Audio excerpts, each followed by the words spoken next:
This is Mitch Album, author of Tuesdays with Morrie. So Mitch, did Morrie have an impact on you in college? Yes, when Morrie was my professor in college, I knew what I wanted to be. My dream was to be a famous musician, one playing the piano.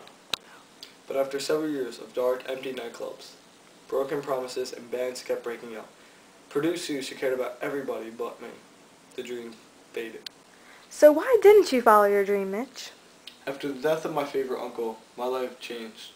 No more running songs that no one heard, no more playing music at half-empty nightclubs.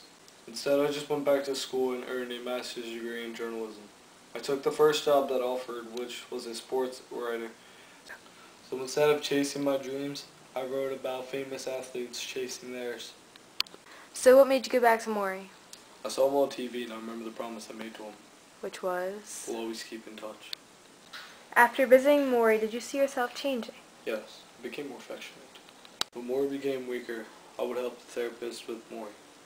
Morrie always told me, when you're in bed, you're dead.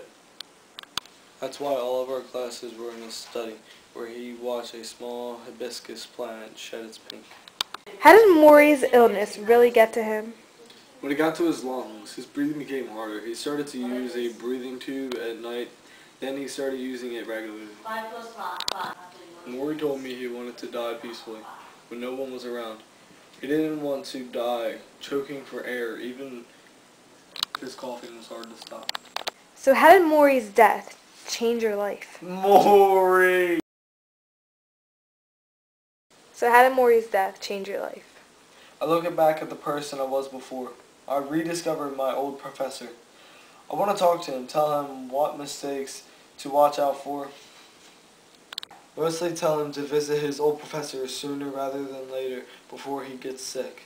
I know I cannot do this, but if Professor Morrie Schwartz taught me anything at all, it was this: there is no such thing as too late in life. He was changing until the day he said goodbye.